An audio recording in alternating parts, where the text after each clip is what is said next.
30 तरह के ड्रोन क्या भारत खरीदने वाला है? और क्या 90 मिनट पहले चीन ने खेल बदला क्योंकि चाइना के अंदर भी हाहाकार मचा हुआ था? आखिर क्या कुछ चल रहा है? जियोपॉलिटिक्स में बहुत सारी चीजें चल रही है, हमेशा की तरह जानने को मिलेगा बहुत कुछ, इसलिए वीडियो को अंत तक जरूर देखें। राष्ट्रपति डोनाल्ड ट्रंप ने मंगलवार को ईरान को सबसे बड़ी धमकी दी कि अगर ईरान ने अमेरिका की मांग नहीं मानी तो आज रात एक पूरी सभ्यता खत्म हो जाएगी। ईरान भी झुकने को तैयार नहीं था, सिर्फ कूटनीतिक संपर्क तोड़ने की घोषणा कर दी। लेकिन इसके लगभग 10 घंटे बाद ट्रंप ने युद्ध विराम का घोषणा कर दिया, जिसे ईरान ने भी स्वीकार कर लिया। हालांकि सीज फायर की घोषणा भले ही ट्रंप ने की, लेकिन पर्दे के पीछे एक बेहद अहम कूटनीतिक रेस थी। इसमें आखिरी समय में चीन की एंट्री के बाद यह समझौता पक्का हो पाया। अगर ऐसा न होता तो ईरान में तबाही के लिए ट्रंप ने पूरी तैयारी कर ली थी। कहा जा रहा है डोनाल्ड ट्रंप ने ईरान पर हमले के लिए अपनी सबसे खतरनाक मिसाइलों में से एक तैयार कर ली। अमेरिकी सैन्य अभियान के अगले चरण में stealth joint air to surface stand off missile extended range cruise मिसाइलों के इस्तेमाल की योजना। ये 950 किलोमीटर की दूरी पर मौजूद टारगेटों पर हमला कर सकते। चीन ने शुरुआत में तो खामोशी ओढ़ रखी थी, पर पाकिस्तान फिर दौड़ा चाइना के पास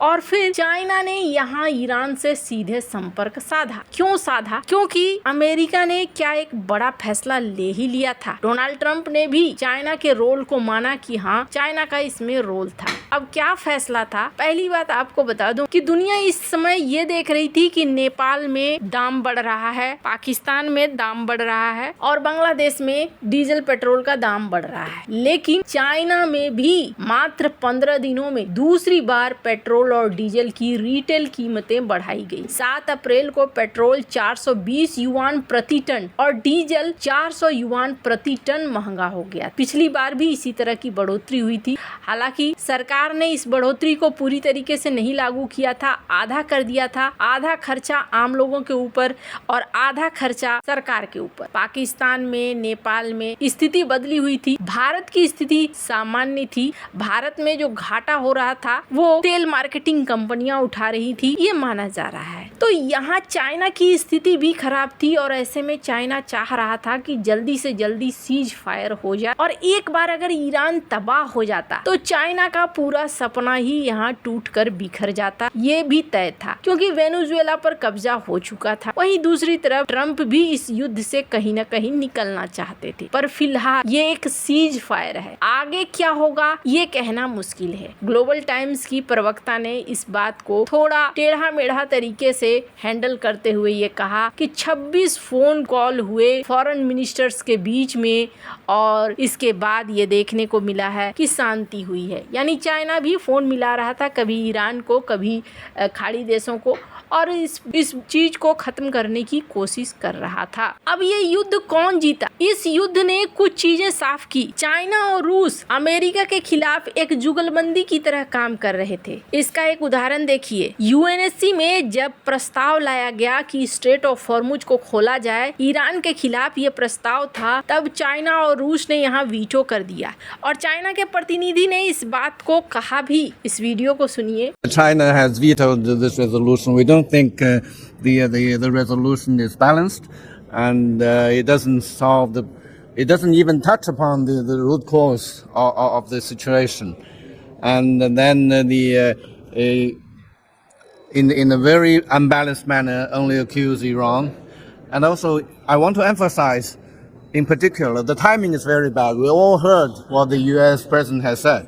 And against this background, we think it is extremely dangerous for the Security Council to कि जिस तरीके से ये प्रस्ताव लाया गया था, ये प्रस्ताव अमानवीय था, इसलिए हमने इसे वीटो कर दिया। इस युद्ध में कुछ लोग ये भी मानते हैं कि चाइना और रूस यहाँ पर असली खिलाड़ी बने और चाइना का मनोबल कुछ इतना बढ़ गया है कि इन्होंने अब जापान को धमकाना शुरू कर दिया है कि जापान, तुम जो अपने युद्ध की पॉलिसी थी, चूंकि जापान में युद्ध के बाद एक पॉलिसी बनाई गई थी कि हम ऐसे हथियारों की की बिक्री नहीं करेंगे जो हथियार बहुत खतरनाक होंगे। लेकिन अभी जापान ने अपने नियम को पूरा बदल दिया है और इनका कहना है कि अब हम एक्सपोर्ट करेंगे और चाहे वो बहुत घातक हथियार हो या न हो उसके लिए फर्क नहीं पड़ता है। चाइना यहाँ उन्हें धमका भी रहा है। अब वहीं दूसरी तरफ इस युद्ध में एक और चीज देखने को मिला कि ईरान ने इस युद्ध को लंबा खींचा। क्यों लंबा खींचा? क्योंकि चाइना इतने सालों से उनसे तेल खरीदता रहा, उन्हें पैसे देता रहा और उन पैसों का इस्तेमाल ईरान ने अपने लिए मिसाइलों को बनाने के लिए किया, मिसाइलों के भंडार को बनाने के लिए किया। तो ये रही बात कि अभी ईरान और अमेरिका के इस युद्ध में चाइना का रोल क्या है। डोनाल्ड ट्रंप मिलने जाने वाले हैं शी जिनपिंग से चाइना। अब उस मुलाकात में क्या होता है ये देखने वाली बात होगी। अगर चाइना इस सीज फायर का मुख्य खिलाड़ी है तो वापस आने के बाद चाइना कितना इस सीज फायर को एक परमानेंट सीज फायर में बदल पाता है वो कहना थोड़ी जल्दबाजी होगी। तो वो मीटिंग जो डोनाल्ड ट्रंप और शी जिनपिंग के बीच होगी ये बहुत महत्वपूर्ण है। वहीं दूसरी तरफ चाइना भारत के महत्व को समझ रहा है, भारत के साथ बातचीत भी कर रहा है। अभी WTO में भारत ने चाइना के FDI वाले प्रस्ताव को ब्लॉक करके रखा है अकेला, बाकी देश पीछे हट चुके हैं। तो इसको लेकर बातचीत भी WTO में चल रही है। पर भारत दो तरह के कदम उठा रहा है। एक तरफ भारत अपने डेलीगेशन को चाइना भेज रहा है, व्यापार की बातचीत कर रहा है। दूसरी तरफ भारत चाइना के CCTV कैमरा को अपने देश से निकाल रहा है। ज्यादातर जगहों से अब निकाल कर वहाँ ताइवानी कंपनियों के, अमेरिकन कंपनियों के डिवाइसेस को लगाने की बात हो रही है। पर इन सब के बीच में सबसे बड़ी चीज, इस युद्ध के बीच भारत ने कुछ चीजों को सीखा। भारत ने ये सीखा कि ड्रोन का महत्व बहुत ज्यादा है। ऐसे में भारतीय सेना 30 प्रकार के अनमेन्ड एरियल सिस्टम यानी UAVs के लिए बातचीत कर रही है और कहा जा रहा है कि इस 30 प्रकार को अगर ला लिया जाए तो 80 तरह के वेरिएंट्स इससे बनाए जा सकते हैं। एक दस्तावेज बनाया गया है, हालांकि द वीक में इसको लेकर